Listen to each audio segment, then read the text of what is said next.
Sejam todos bem-vindos. Nesta aula darei continuidade ao tecido conjuntivo e finalizarei o assunto. Os principais objetivos desta aula são identificar os componentes, a organização, a localização e a importância das fibras da matriz extracelular presente nos tecidos conjuntivos, ou seja, as fibras colágenas, as elásticas e as reticulares, identificar componentes e importância da substância fundamental na matriz extracelular dos diversos tecidos conjuntivos e reconhecer os tipos de tecido conjuntivo com sua classificação. Abordarei nesta aula especificamente os componentes da matriz extracelular, que são as fibras e a substância fundamental, porque sobre as células já comentei em aula anterior. As fibras colágenas estão distribuídas em várias partes do organismo e estão em grande quantidade na pele e nos ossos. Já foram identificados mais de 20 tipos de colágenos e esses tipos estão organizados em grupos de acordo com sua função e estrutura. Existem alguns tipos que formam longas fibrilas, como os tipo 1, que é o mais comum de todos os tipos encontrados em locais como a pele, dentes, ossos, tendões, entre outras partes. Um outro grupo é o de fibras associadas a fibrilas, como os tipos 9 e 12. O colágeno 4, por sua vez, pertence a um grupo que forma uma rede, que é o principal componente da membrana basal. E, finalmente, existem aqueles tipos pertencentes ao grupo do colágeno de ancoragem, como o 7, que recebem essa denominação por ancorar outros colágenos à lâmina basal. O colágeno é sintetizado principalmente pelos fibroblastos, mas condroblastos, osteoblastos e outros tipos de células também o sintetizam. Esse desenho esquemático mostra os níveis de organização do colágeno, que inicialmente se arranja formando fibrilas, como mostrado em C. Esse conjunto de fibrilas forma a fibra de colágeno, como mostrado em D. E, finalmente, um grupo de fibras de colágeno juntas formam um feixe de fibras de colágeno, mostrado em E.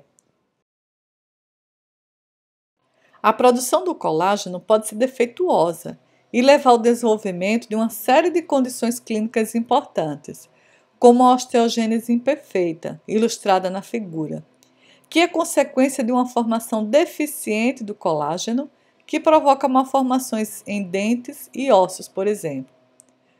Esclerose sistêmica progressiva, que ao contrário da osteogênese é consequência do excesso da formação do colágeno, e pode, por exemplo, levar a um acúmulo de tecido na pele e provocar deformação em algumas regiões do corpo, como por exemplo nas mãos, como mostrado na figura. Além dessas, existe a possibilidade de desenvolvimento do escorbuto, que ocorre pela falta de vitamina C e por isso o colágeno sofre alteração na sua produção. E finalmente uma condição conhecida como queloide, onde a pessoa acometida pelo problema tem uma produção acentuada de colágeno nos processos de cicatrização, o que leva ao acúmulo de colágeno nas cicatrizes, prejudicando a estética. São mais de 25 tipos de colágeno já descritos até o momento. E o primeiro e mais conhecido é o tipo 1, encontrado em ossos, dentes e pele, por exemplo. Ele apresenta uma característica que se chama birrefringência, que é um aspecto em que as fibras aparecem brilhosas em um fundo escuro, quando visualizadas em uma microscopia de polarização, devido ao paralelismo de suas moléculas alongadas. O colágeno tipo 1 se organiza em feixes, ou seja, um grupo de fibras organizam-se paralelamente para formar um feixe. E essa é uma propriedade que nem todos os tipos de colágeno apresentam. Na microscopia de luz, em colorações de rotina como HE, os feixes de colágeno aparecem na cor rosa, como mostrado nesta fotomicrografia, devido à sua acidofilia, ou seja, a sua afinidade por corantes ácidos, que no caso da HE é a eosina.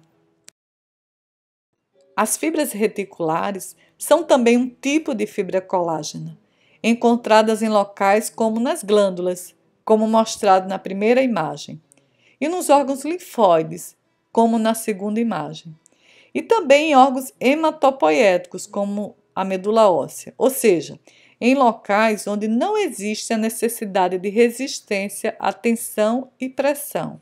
Elas são formadas por colágeno tipo 3 e outros componentes da matriz extracelular, como glicoproteínas e proteoglicanas.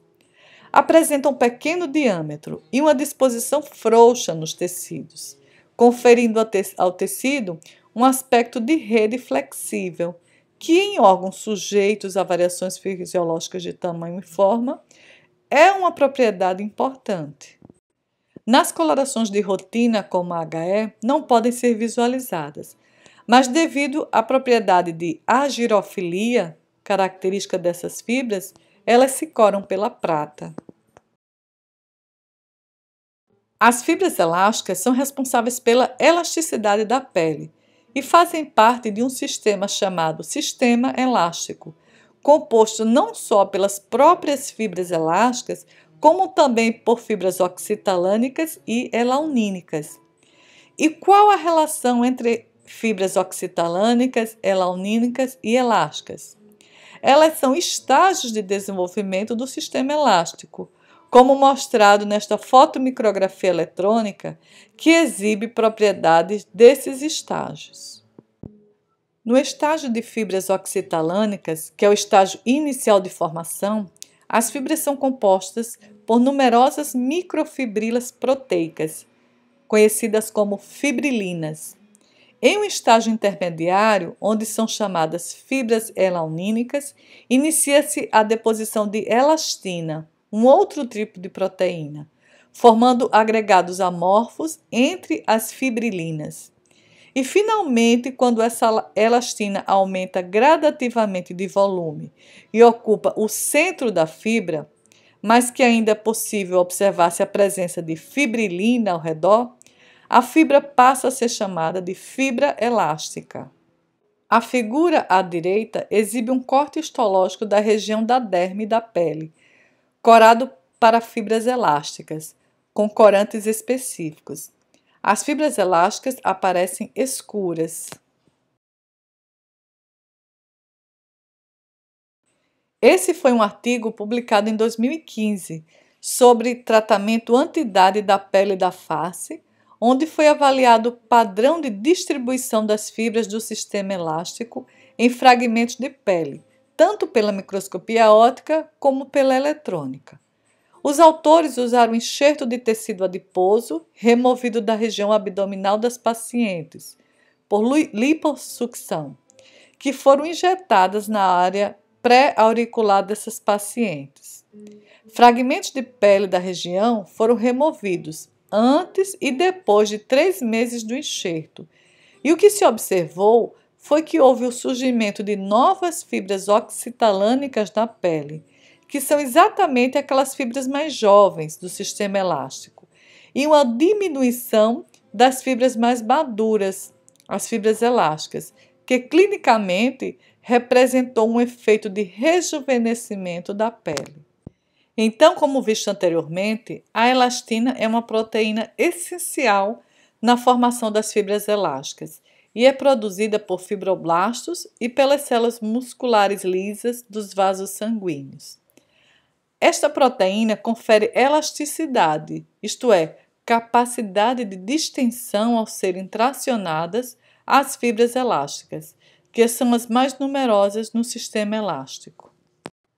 O sistema elástico também pode ser sujeito à mutação de genes, levando a síndromes importantes, como a síndrome de Marfan, que é causada por uma mutação no gene da fibrilina, e pode levar pacientes à morte, principalmente pelo risco de rompimento da parede de vasos importantes, como a aorta, por não haver a elasticidade adequada no vaso para resistir à alta pressão do sangue a qual é submetido. A perda da elasticidade da pele também pode estar associada à exposição prolongada ao sol por vários anos, devido à desorganização que a radiação solar causa nos microfilamentos de fibrilina. Um outro componente da matriz extracelular é a substância fundamental, que é uma estrutura em forma de gel presente nos espaços entre as fibras e células, que exerce função importante na lubrificação e na interação entre os outros componentes do tecido. Ela também protege o tecido da entrada de micro-organismos. São componentes da substância fundamental as glicosaminoglicanas, as proteoglicanas e as proteínas multiadesivas. Algumas bactérias produzem uma enzima chamada hialuronidase, que diminui a viscosidade da substância fundamental, e isso facilita a invasão bacteriana. A figura mostra um painel de fotomicrografias de cortes histológicos de cordão umbilical, corados em HE e em aumentos progressivos, exibindo áreas extensas de substância fundamental nas regiões mais claras. As glicosaminoglicanas são formadas por moléculas de ácido urânico associada a uma hexosamina. São tipos de glicosaminoglicanas, o condroitin-sulfatado e o ácido hialurônico, por exemplo. As proteoglicanas, por sua vez, são formadas por um eixo proteico associado a moléculas de glicosaminoglicanas, como exibido neste desenho esquemático na figura, onde as glicosaminoglicanas aparecem em um arranjo de cerdas de uma escova de limpar tubos. São exemplos de proteoglicanas a heparina e o agrecan. Um outro componente da substância fundamental são as glicoproteínas multiadesivas, que, como as proteoglicanas, são complexos de proteínas com cadeias de carboidratos. Entretanto, o conteúdo proteico predomina, diferente do que ocorre com as proteoglicanas. Elas apresentam sítios de ligação para vários componentes da matriz extracelular e facilitam a adesão das células à matriz. Isso orienta as migrações e adesões celulares, que são eventos importantes tanto nos estágios iniciais de formação dos tecidos, como nos processos patológicos, como nas neoplasias, inclusive nas malignas. 4 importantes glicoproteínas são a fibronectina, a laminina, a tenacina e a entactina, mas existem diversas outras nos tecidos. Esses componentes teciduais necessitam de técnicas especiais de marcação para serem visualizados nos tecidos. E uma técnica bastante utilizada é a imunohistoquímica.